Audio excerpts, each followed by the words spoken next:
Rebonjour, donc nous voici dans notre deuxième keynote de la journée, après Aurélie Jean. On a le plaisir d'accueillir Xavier Brochard. Bonjour. Xavier Brochard est un personnage extraordinaire, puisque Xavier Brochard a eu l'occasion de vivre 15 ans en Chine. Et on s'est dit que dans ce format Health Tech, on aimerait aussi vous donner un peu une vision du monde différente de celle de la France. Donc la Chine concentre toutes les technologies, les accélérations, concentre toutes les attentions au niveau mondial. Et Xavier, tu es professeur à l'EFAP à Shanghai, Voilà. à l'ESCAR. Aussi. Et donc tu parles couramment chinois. Voilà, oui, je suis parti en Chine il y a quelques années, tout d'abord pour y étudier et ensuite pour y travailler, et notamment dans le monde de la santé, puisque je suis le seul membre de ma famille à pas être médecin. Donc un peu comme Astérix et Obélix, qui est tombé dedans quand il était petit.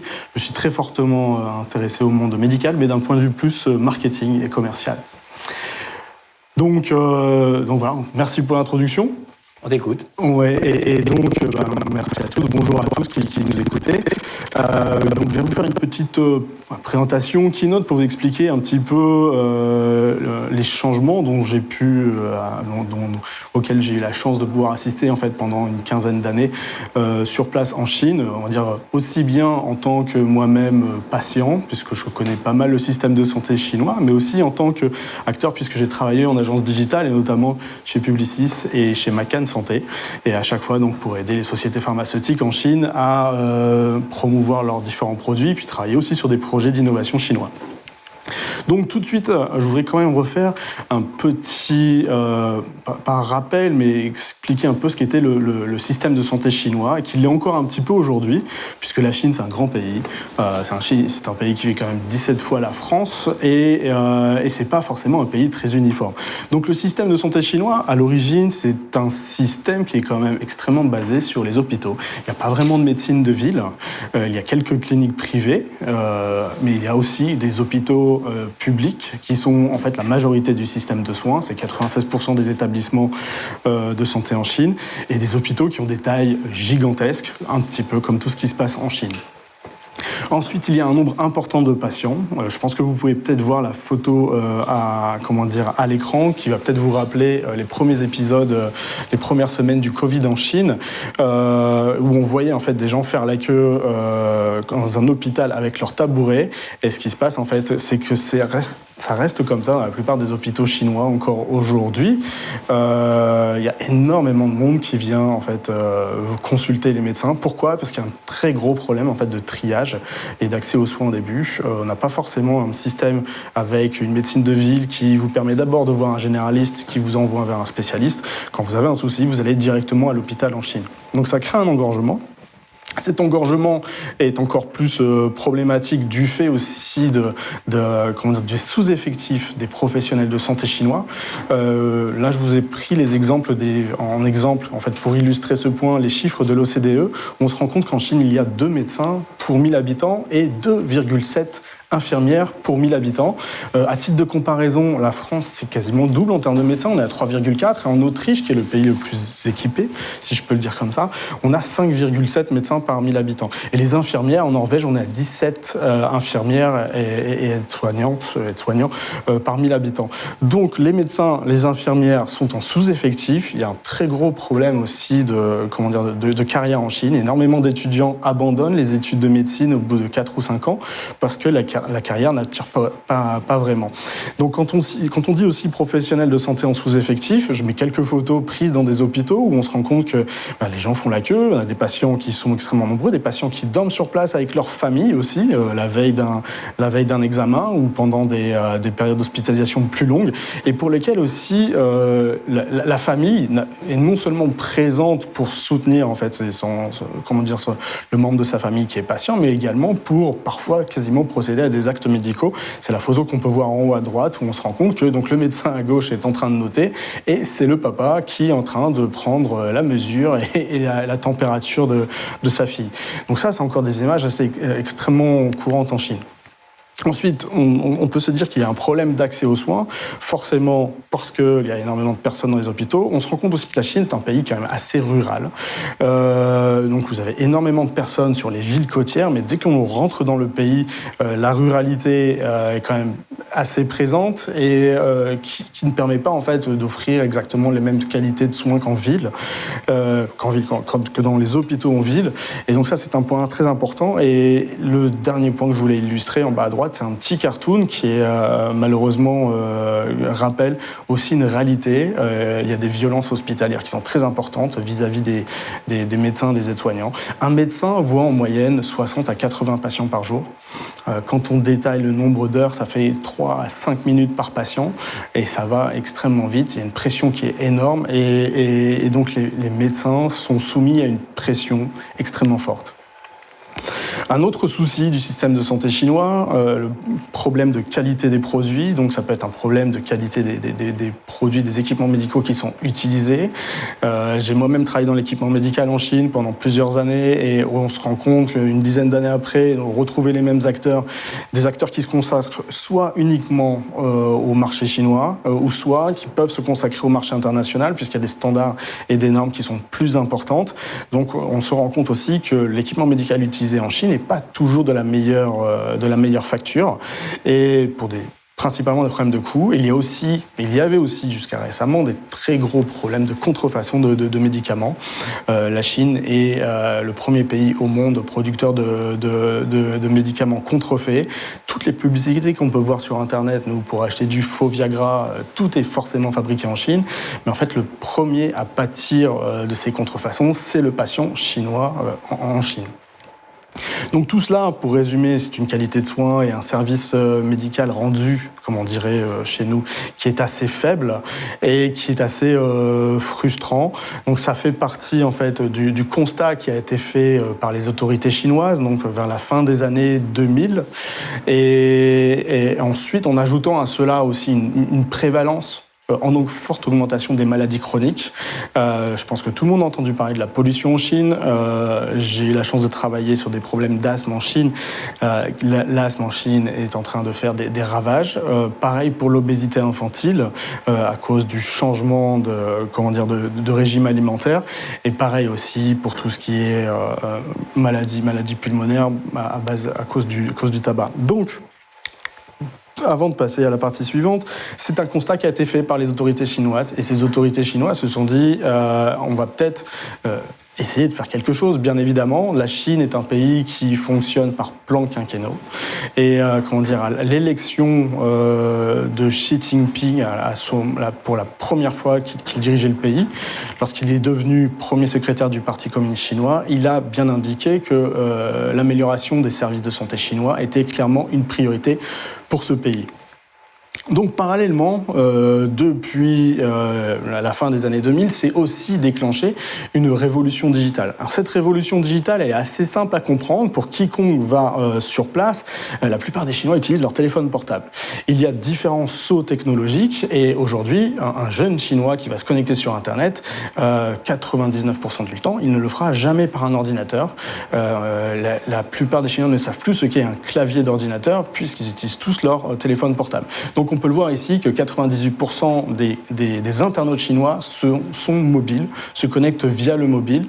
Et c'est une donnée extrêmement importante puisque si vous êtes opérateur de santé ou si vous êtes créateur de start-up, vous allez prévoir tous vos services de façon à ce qu'ils soient directement intégrés par le mobile. Donc il y a aussi également des bombes technologiques, notamment sur la vitesse de l'Internet.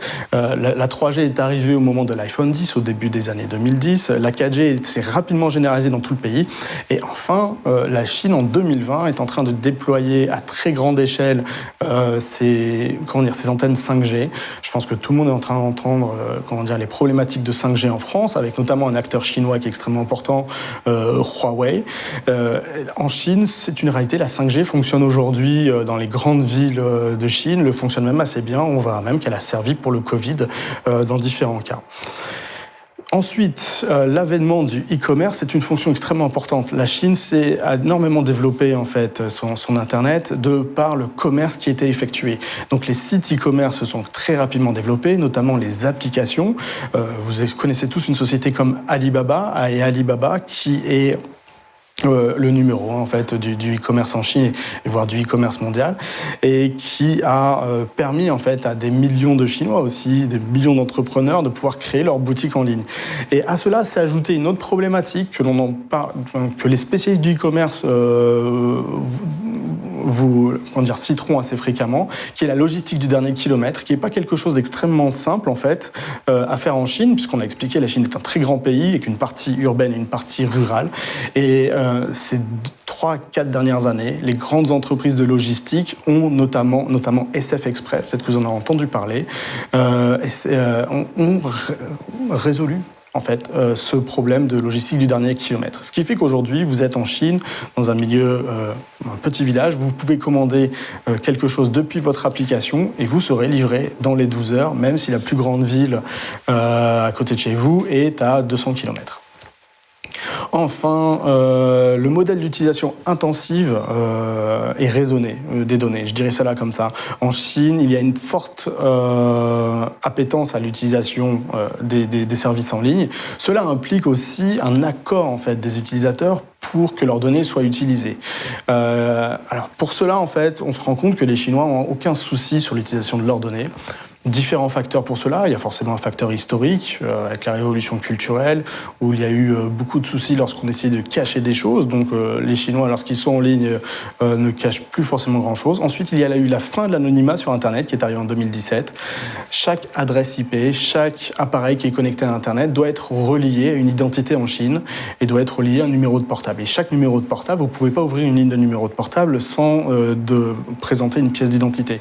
Ce qui fait qu'il y a une très grande confiance dans les services de l'Internet et il y a eu une baisse de la criminalité en ligne aussi en Chine à cause ou grâce en fait à ce changement de loi. Et enfin, les entreprises chinoises de l'Internet ont très vite compris que spammer, ça allait plus rapporter, ça allait plus provoquer des soucis qu'autre chose. Et donc, quand on va parler d'un service comme WeChat, qui est l'application la plus utilisée par les Chinois, qui utilise énormément vos données, mais contrairement aux grandes entreprises qu'on connaît ici, comme Facebook, Google ou Amazon, ça va pas forcément être pour affiner un ciblage publicitaire pour vous, mais ça va être plutôt pour affiner des services par rapport à vos préférences. Et cela, en fait, les développeurs des applications chinoises essayent vraiment de faire très attention à ne pas utiliser des données à des fins trop commerciales et des fins qui seraient, pour l'utilisateur final, trop ennuyeuses. Donc, pour terminer rapidement ce point, il y a eu la révolution digitale qui était en train de se créer et donc on parle souvent en fait des BAT, donc des Baidu, Alibaba et Tencent. D'ailleurs, Baidu ne fait plus partie des grandes entreprises depuis quelques semaines, c'est en train de couler. Baidu a été un des premiers à agir en fait dans la santé en créant un annuaire en ligne. Baidu a aussi eu des très gros soucis puisque Baidu, contrairement à Google, vendait énormément de publicité pour des produits de santé, pour des établissements de santé et pour des cliniques privées qui étaient souvent qui étaient souvent des arnaques, jusqu'en 2016, lorsqu'il y a un patient chinois qui était très jeune, qui avait 21 ans, qui a utilisé en fait des produits recommandés et des procédures recommandées via des publicités de Baidu. Ça a créé un espèce de drame en Chine, puisqu'il s'est filmé lors de ces derniers jours en expliquant que les publicités de Baidu étaient assez mensongères. Et le président chinois, Xi Jinping, a tapé du poing sur la table et Baidu était littéralement sorti en fait du jeu, sorti de l'industrie de la santé, alors que Baidu avait constitué un annuaire de médecins extrêmement important. Le deuxième grand acteur, et qui est aujourd'hui quasiment le premier, c'est Alibaba, qui a créé AliTiankong. AliTiankong, c'est-à-dire Alibaba Santé en Chine, et qui s'est vraiment basé sur des systèmes de e-commerce en pharmacie.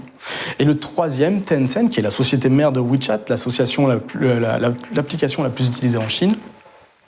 Tencent n'avait pas créé d'application santé à l'origine, mais a plutôt utilisé ses fonds pour investir dans des sociétés chinoises du domaine, et notamment WeDoctor, dont on va en reparler juste après, qui s'appelait à l'origine Guarao, qui s'est renommé, et Tencent a été le premier grand investisseur dans cette société, et ça a aussi offert l'opportunité à Tencent d'investir dans bien d'autres startups chinoises. Donc l'impact du digital chinois sur le monde de la santé, on en parlait il y a quelques secondes. Donc voici le portail aujourd'hui de WeDoctor. Donc là, je vous fais une copie d'écran d'un ordinateur. Vous imaginez bien que la même application sur un téléphone portable, c'est un petit peu différent. Et c'est intéressant puisque, rappelez-vous, on disait il y a quelques secondes que l'accès aux soins est extrêmement compliqué. En Chine, lorsque vous allez à l'hôpital, vous devez d'abord vous enregistrer pour obtenir un numéro et être rentré dans le système. C'est un système, c'est une tâche qui peut prendre plusieurs heures sur place quand vous le faites. Et le guahao, au départ, c'est un verbe chinois qui veut dire s'enregistrer et prendre un numéro. Une société a décidé de prendre ce nom pour créer guahao.com pour justement résoudre ce problème d'accès aux soins et permettre de faire toute cette procédure en ligne. Cette société a connu un très grand succès et donc a reçu un investissement aujourd'hui de Tencent fort important et aujourd'hui a étendu ses services pour offrir de la consultation en ligne. Aussi, donc, une autre facette en fait du digital chinois, suite au grand plan lancé par Xi Jinping vers la fin de l'année 2014, c'était le premier concept de l'hôpital Internet. Et cette première hôpital Internet a été d'ailleurs lancé à Wuzhen, la ville qui accueillait le Forum mondial de l'Internet. Et l'objectif, c'était de pouvoir montrer que avec des patients et des infirmières, on pouvait procéder à des consultations avec des médecins qui étaient situés à plusieurs centaines, voire plusieurs milliers de kilomètres. Donc c'est des problèmes qui sont fort intéressants, la ruralité, la désertification médicale, des problèmes que l'on connaît en France aussi. Et la Chine est arrivée très tôt, il y a 5-6 ans, avec déjà ses premières solutions. Ensuite, on a eu une explosion des services de consultation en ligne. Donc là, je vous ai mis 3 exemples de services de consultation en ligne. Celui de la droite, on va retrouver donc Guahao, qui était le système pour prendre un numéro qui a créé son service de consultation en ligne. À gauche, on a Ping An, qui est le plus grand assureur chinois, qui compte 600 millions de clients en Chine et qui comptait à la fin de l'année 2019 300 millions de patients qui se connectaient au minimum une fois par mois pour consulter un médecin. Pendant le Covid, ils ont une augmentation de 50 millions d'utilisateurs. Donc ils se retrouvent à la fin du mois de juin avec 350 millions d'utilisateurs en ligne. Donc aujourd'hui, on assiste à la multiplication de ces plateformes et qui commence aujourd'hui à rentrer dans une certaine différenciation pour attirer le client. On commence à offrir des services de médecins de famille, des médecins référents. Vous payez un abonnement à l'année et vous pouvez consulter votre médecin de famille à n'importe quel moment. Alors, on a vu l'évolution de Doctolib pendant ces 6 derniers mois, aussi bien d'un point de vue patient que d'un point de vue médecin. Pour moi, c'est fort intéressant de voir que Doctolib met en ligne la consultation en ligne. Et j'imagine que Doctolib garde un œil très précis sur ce qui se passe en Chine pour voir l'évolution de ces services de consultation en ligne et voir s'il y a peut-être des choses à prendre ou peut-être des choses à éviter. On va voir. Donc ensuite, le développement des pharmacies en ligne, on en a parlé. Ça, tous les acteurs de l'e-commerce ont commencé à s'y mettre dessus. Mais pour avoir une pharmacie en ligne, soit il faut vendre de l'OTC, soit il faut avoir des prescriptions médicales. Pour cela, il faut ajouter un système de consultation. Donc ici, je voulais mettre une petite vidéo pour essayer de vous expliquer en 2 minutes ce que c'était que d'aller dans un hôpital chinois et de suivre le parcours donc, de cette jeune chinoise qui va à l'hôpital. Voilà, donc elle entre à l'hôpital, elle montre son QR code. C'est une vidéo que j'ai faite à base de vidéos prises sur TikTok, en Douyin, qui est la version chinoise de TikTok. Et donc plusieurs heures d'attente après s'être enregistré pour voir un médecin. Et donc ici, on a la comparaison, en fait, il y a une consultation en ligne. Je la passe d'abord très vite et ensuite on va la détailler. Et on va voir un peu ce qui se passe. Donc on voit le médecin qui peut soit consulter depuis son téléphone portable, soit depuis un ordinateur. Le patient, lui, reste sur son téléphone portable. Il a partagé ses examens en prenant une photo, en les scannant et en envoyant directement au médecin. Et la consultation va s'effectuer en 4-5 minutes. Et l'entièreté du process va prendre très rapidement. Donc la prescription sort et ensuite les médicaments sont envoyés. Donc si on revoit la même vidéo, donc c'est une vidéo qui a été faite sur des vidéos chinoises prises au mois de juillet. Donc on montre son QR code pour montrer patte blanche. On prise de température en fait à l'entrée de l'hôpital chinois. Ensuite on fait la queue. Donc on l'a déjà à faire la queue pour obtenir son numéro, ça peut prendre plusieurs minutes, plusieurs heures. Une fois que vous avez votre numéro, vous attendez avec votre numéro qui soit appelé, et ensuite vous voyez le médecin, et le médecin, ça va durer 3 minutes. Donc en général, on attend 3 heures pour voir un médecin 3 minutes. Ici, en ligne, on ouvre une des applications de consultation en ligne, on recherche le médecin, les médecins sont notés, ils ont différentes étoiles. Ensuite, une fois qu'on a choisi le médecin, on partage avec ce médecin ses différents résultats d'examen, ou toutes informations qui sont nécessaires pour la consultation. Le médecin en prend connaissance, le médecin va vous poser différentes questions et va pouvoir poser un diagnostic, si besoin, faire une prescription, et cette prescription vous sera envoyée directement par coursier. Donc voilà comment ça se passe à peu près tous les jours, et voilà à peu près le temps qui est gagné pour les patients en allant directement, en utilisant une application de consultation en ligne, plutôt que de se déplacer à l'hôpital chinois. Donc un autre concept qui a été lancé par un des 3 grands acteurs dont on vient de parler, Ping An, qui est la clinique 1 minute de Ping An. Donc vous avez un espèce de distributeur automatique collé à une mini cabine. Vous rentrez dans cette cabine, vous avez le droit à une consultation. Cette même consultation qu'on vient de voir et qui va déboucher éventuellement sur une prescription, soit une prescription d'un médicament sur ordonnance, soit sur un produit OTC que vous pouvez aller chercher dans le distributeur qui est là sur la gauche.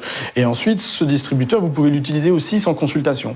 Je sais qu'il y a un acteur français qui connaît beaucoup de succès en ce moment, H4D, sur ses cabines en ligne. Là aussi, donc cette cabine est développée depuis 3 ans en Chine et c'est quelque chose qui est fort intéressant. Là aussi, il y a peut-être de l'inspiration à aller prendre pour comprendre comment fonctionnent les choses en Chine. Parallèlement à tout ce développement, qui dit monde de la santé dit différentes communautés. Donc ça peut être des communautés de médecins généralistes, de spécialistes, d'infirmières, de toutes les différentes, et aussi de patients. Et donc, il y a une forte emphase qui a été mise aussi sur le développement de ces communautés en ligne, avec des portails réservés pour les médecins. Le meilleur exemple, c'est Ding Xiangyuan. C'est un portail aujourd'hui qui compte 4 millions d'utilisateurs médecins qui sont enregistrés. Sur 4,5 millions de médecins en Chine, c'est pas mal. Et aujourd'hui, Ding Xiangyuan s'est imposé, en ayant reçu une seule fois un investissement en 2014 d'Alibaba, s'est imposé comme une société qui est extrêmement forte, qui propose une dizaine d'applications différentes, de fonctions, si vous êtes patient ou si vous êtes médecin, ou si vous travaillez dans une aire thérapeutique précise. C'est aussi, en passant, le premier site d'emploi dans la santé en Chine. Donc la santé digitale et en Chine pendant le coronavirus, là je veux aussi essayer de vous montrer ce qui s'est passé pendant le coronavirus avec peut-être juste avant, Xavier, on a beaucoup de questions sur l'intervention. Pas de souci. Notamment, j'en prends une qui ressort beaucoup, c'est notamment la liberté individuelle. Oui. En Chine, on sait que là tu as dit l'IP, machin, tout ça. La reconnaissance faciale, la localisation de la personne. Oui. Là-bas, ils n'ont pas de problème avec ça. Alors, ils n'ont aucun souci avec ça. C'est un point très important. Pour moi, je détaillais un petit peu tout à l'heure, je peux en parler un peu plus. Il y a différents facteurs qui font que les Chinois laissent leurs données être utilisées. Le facteur historique, ce qui s'est passé pendant la révolution culturelle, ça se dénonçait dans tous les coins. Et si on avait quelque chose à cacher, c'était quelque chose qui était forcément mal vu. Donc aujourd'hui, ça reste. C'est resté dans l'éducation, c'est passé dans l'éducation des personnes, et aujourd'hui, il faut être un petit peu blanc comme neige, parce que si on ne l'est pas, forcément on passe de l'autre côté de la muraille, si on peut le dire ça comme ça, et forcément on est dans l'illégalité, et on fait quelque chose qui n'est pas clair, pas net, et ça, socialement, c'est quelque chose qui est extrêmement mal vu. Le chinois est ultra transparent, et s'il y a quelque chose... Alors, pas ultra transparent, mais s'il doit montrer patte blanche pour obtenir un service, il va le faire. Ce qui fait que lorsqu'il installe une application comme WeChat, WeChat lui demande sa localisation en temps réel, s'il veut pouvoir utiliser WeChat, forcément il va accepter. Il n'a pas le service. Et sinon, il n'a pas le service non plus. D'accord. Donc voilà. Peut-être une autre question, c'est par rapport à tous ces nouveaux outils d'interaction entre le médecin et le patient, comment l'industrie pharmaceutique locale, elle arrive à interagir? Est-ce qu'elle utilise aussi parce que la visite médicale, on va dire, s'ils n'ont pas le temps, si les médecins n'ont pas le temps de recevoir, par exemple, la visite médicale pour voir des patients, comment finalement se font les interactions? C'est fort intéressant comme question, et la réalité, c'est que la plupart des plateformes qu'on vient de détailler, qui mettent en relation les patients et les médecins, donc en général, vous avez 2 applications. Une application, la version patient, qu'on pourrait utiliser, vous et moi, et une application avec une version médicale pour le médecin. Et pour que cette application soit intéressante, qu'elle ne soit pas qu'une application d'échange avec son patient, il y a aussi tout un éditorial qui est créé, donc avec des équipes qui créent des articles fort intéressants. Donc si vous êtes gastro-entérologue, vous consultez en fait avec des médecins via cette application. Quand ces consultations sont terminées, l'application veut essayer de vous garder sur son interface et donc va vous proposer des articles en rapport avec la gastro-entérologie. Et là, il y a forcément des possibilités de sponsoring pour les labos pharma, pour les sociétés d'équipement médical et aussi pas mal de ces applications qui ont soit développer ce propre service de formation médicale en ligne, puisque c'est à peu près les mêmes critères en Chine. Vous devez avoir tant de points à l'année pour continuer de garder votre licence de médecin. Et vous devez passer... Alors, soit vous pouvez faire une partie de cette formation médicale en ligne, parce que ces plateformes, c'est un grand enjeu pour elles. Je garde le médecin, je veux que le médecin fasse tout via ma plateforme, qu'il consulte ses patients, qu'il puisse faire des prescriptions et puisse se former aussi. Ou ces plateformes font des partenariats avec des plateformes spécialisées de formation médicale en ligne. Intéressant parce que ça peut laisser envisager que nos plateformes de téléconsultation en France, qui commencent pourraient multiplier les services de contenu, de formation et voire peut-être d'interaction avec la formation. Absolument. Quand on parle d'un Doctolib, Doctolib peut commencer carrément à créer un portail médecin. Ils ont les agendas en plus. Donc. Ils ont les agendas et puis surtout, ils peuvent proposer des formations ou bien on peut s'imaginer dans un futur assez proche que le médecin va brancher en fait son compte de points de crédit de formation de FMC directement dans Doctolib et Doctolib puisse lui présenter différentes opportunités de se former. Donc, on va reprendre très rapidement la veille technologique qui a été faite. Alors, c'est un document qui a été fait par les conseillers du commerce extérieur français en Chine. C'est une organisation de personnes qui travaillent sur place depuis très longtemps et qui observent ce qui se passe. Je vais aller très vite, c'est un document que vous pouvez retrouver en ligne. Donc la gestion épidémiologique avec différents QR codes qui ont été créés. Alors, ce qui est intéressant, c'est que grâce au Covid en France, aujourd'hui, tout le monde sait ce qu'est un QR code. Le QR code en Chine est utilisé maintenant de manière extrêmement importante depuis littéralement 4 ou 5 ans. Et donc le QR code est utilisé par exemple par les services d'immigration lorsque vous arrivez en Chine pour répondre aux différents questionnaires. Et aussi pour, aujourd'hui, on va le voir sur la slide après, pour créer son propre QR code avec un code couleur. C'est qu'en Chine, les applications ont toutes vos informations. On sait si vous êtes déplacé ou pas. WeChat, quand vous utilisez WeChat et que vous êtes chinois, vous devez donner l'accord pour que l'utilisation utilise vos données géographiques. Eh bien, basé sur ces données géographiques, en fonction de vos déplacements dans des régions qui étaient plus ou moins à risque, vous étiez capable d'éditer un QR code qui avait une différente couleur. Un QR code vert, c'était vous n'êtes pas allé dans une région à risque les 2 dernières semaines, donc vous n'êtes pas forcément à risque. Si c'était orange, là, ça peut être compliqué, parce qu'il y avait dire qu'on ça manquait de données, ou bien il y a des données qui prouvent que vous étiez dans une région à risque, et QR code rouge, et que vous étiez limite, vous étiez vraiment allé dans une région à risque. Donc ça, c'était un QR code qui s'est enrichi en fait de ces données de géolocalisation, mais également d'autres données, Alibaba, qui permettaient de voir si vous consultiez, achetiez des médicaments. Alors c'était pour tout vous dire, assez polémique, puisque à un moment, la Chine, le gouvernement chinois, et notamment de la province du Zhejiang, qui est la province de Alibaba, voulait aller plus loin et ajouter plus d'informations pour obtenir ce QR code. Et là, il y a eu pas dire un mouvement de foule, ça n'existerait pas en Chine, mais il y a eu un petit retour, en fait, un petit rappel à l'arrêté et les Chinois ont exprimé le fait qu'ils ne voulaient pas que toutes leurs données soient partagées complètement en ligne. Donc un exemple de QR code que j'ai moi-même édité pour moi quand j'étais en France, puisque en France c'était à l'époque une région qui n'était pas encore à risque au mois de mars, et donc on voit à droite que vous montriez ce QR code pour prendre le bus, pour prendre le métro et pour rentrer dans les magasins. Donc tout le long du mois de mars, du mois d'avril, les personnes que je connais sur place, les amis, mes étudiants m'expliquaient que pour aller dans un magasin, pour aller dans un restaurant, d'abord il fallait montrer patte blanche, montrer son QR code vert, et ensuite scanner un autre QR code pour vous dire vous êtes enregistré en tant que personne qui a passé 15, 20, 1 minute, 1 heure dans ce restaurant. C'est un peu la traçabilité ou le stop Covid façon chinoise. Ensuite, on a eu d'autres usages qui ont été développés, la reconnaissance faciale avec la prise de température en direct. Ça fonctionne très bien en Chine. Ça fonctionnait déjà avant, en fait, pour tout vous dire. Ensuite, toutes les plateformes santé dont on a parlé, qui mettent en relation patients et médecins, qui ont développé énormément de services pour les patients.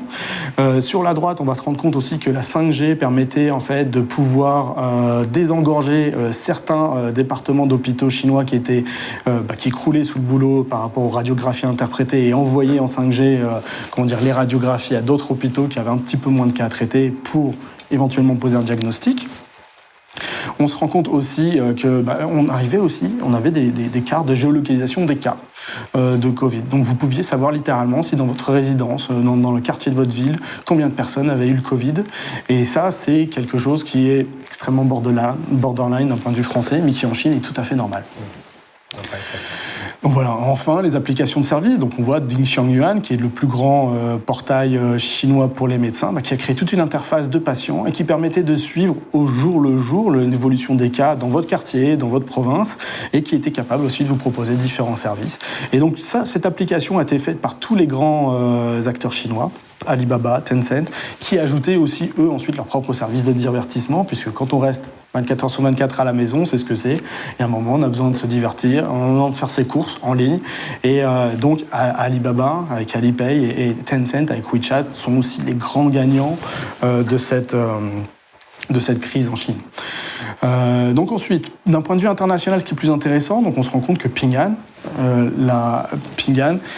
qui est la société avec ses 350 millions de patients, a proposé des services de consultation en ligne internationaux. Et la même chose qui a été faite par Tencent, et également offrir plus de littérature médicale internationale, puisque la Chine étant le premier pays à avoir subi cette crise avec quelques informations à pouvoir partager avec le monde. Et on se rend compte que Alibaba a carrément créé un groupement qui regroupe tous ces services et qui a quasiment édité une dizaine de guides, dont certains dans plus de 23 langues différentes, pour vous expliquer aux équipes médicales quels étaient à peu près les meilleurs traitements qui avaient été utilisés en Chine, ceux qui avaient donné le plus de résultats, comment monter un hôpital en une semaine. C'est aussi, vous avez le guide en haut à gauche. Et donc, je vous invite vraiment à aller voir ce site qui est assez fascinant. Tout cela pour résumer, en fait, donc ça c'est le guide en 23 langues, résumer un article de Libération qui est sorti la semaine dernière avec le docteur Zagouri qui est sur place et qui résumé les choses très bien et qui explique que, à cause du Covid, on se rend compte que le centre de gravité du monde géopolitique a changé, et spécialement au niveau de la santé. Et on se rend compte qu'en Chine, il s'est passé différentes choses. Il explique aussi que la Chine était bien armée pour le Covid, puisqu'elle avait déjà connu le précédent du SRAS. Moi-même, j'étais en Chine en 2003 pendant le SRAS et j'ai dû rentrer dans les mêmes conditions que les gens ont dû rentrer cette année. Une population qui était déjà plus ouverte, en fait, à partager ses données et qui, en fait, a pas moyennement le choix aussi, on peut le dire. Et enfin, une digitalisation qui est extrêmement importante déjà en Chine. Okay. Pour terminer, les prochaines tendances, très rapidement, et les conseils pour vous tous, pour suivre ce qui se passe en Chine. Le résumé, on va dire que les Chinois ont vraiment diviser le système de santé en 3 grandes parties. D'ailleurs, ils ont un acronyme en chinois pour l'expliquer. Et la première partie qui est vraiment la consultation et résoudre tous ces problèmes de présentation du patient auprès du médecin. La deuxième partie, c'est le traitement médical en lui-même, la prescription, puis obtenir ce médicament, le suivi. Et enfin, la troisième partie, c'est l'assurance. Et donc, on se rend compte, on peut le voir en bas de l'écran, qu'on a les grandes sociétés, que ce soit Tencent, que ce soit JD, ou que ce soit Alibaba, qui sont des grandes sociétés du e-commerce, qui sont plutôt sur la partie centrale, et qui ensuite ont fait des investissements avec d'autres sociétés qui sont sur la partie consultation. Et on se rend compte que le plus grand assureur chinois est la plateforme la plus populaire aujourd'hui. Donc, on va assister à une évolution, en fait, de ces grands groupes qui vont développer leur super app, qui vont essayer de couvrir les besoins sur chacune de ces 3 grandes parties. Et toutes ces sociétés sont fortement encouragées par le gouvernement chinois, qui, lui, y voit en fait un moyen ensuite de pousser l'innovation digitale dans la santé en Chine. Donc ici, quelques listes d'investissements que je vous laisserai consulter. N'hésitez pas à me contacter pour demander. Ces géants digitaux vont s'affronter, continuent de s'affronter, le font déjà, avec un concept de super application, puisque vous vous rendez compte, vous savez bien aujourd'hui que l'un des grands enjeux, c'est de simplifier au maximum pour l'utilisateur l'ensemble de ces services, et ils le font déjà très bien. On va avoir d'autres tendances sur l'intelligence artificielle, l'utilisation de la 5G ou la blockchain. D'ailleurs, il y a du nouveau sur la blockchain depuis hier en Chine. Mes conseils pour poursuivre, multipliez vos sources d'informations dans les différentes langues et surtout recoupez-les, parce que lorsqu'un média sort quelque chose, il faut toujours vérifier l'information, et si vous pouvez, rendez-vous sur place, essayez de passer une semaine en Chine pour essayer de comprendre vraiment comment ça se passe, et c'est assez fascinant de mon point de vue. Voilà. Merci Xavier pour cette keynote extrêmement passionnante. La Chine reste effectivement un endroit intéressant pour s'inspirer aussi, pour peut-être aussi nos startups françaises et entreprises qui ont des idées. On va clôturer cette keynote. Alors sachez que des ateliers de networking sont déjà en place aujourd'hui qui ont commencé depuis il y a 2-3 minutes, notamment avec l'éventation de 3 sociétés qui sont dans la partie session. Et je vous donne rendez-vous pour la prochaine table ronde qui va commencer dans quelques minutes. Une table ronde numéro 2 qui va être vraiment sur le parcours numérique du patient et comment l'industrie pharmaceutique peut-elle interagir avec les patients de manière numérique demain. Donc c'est un débat très intéressant sur le poids du numérique dans la vie des patients et comment demain on peut s'inspirer ou travailler de plus en plus avec ces nouveaux moyens. Voilà. Merci beaucoup et puis donc rendez-vous pour la prochaine table ronde. Merci.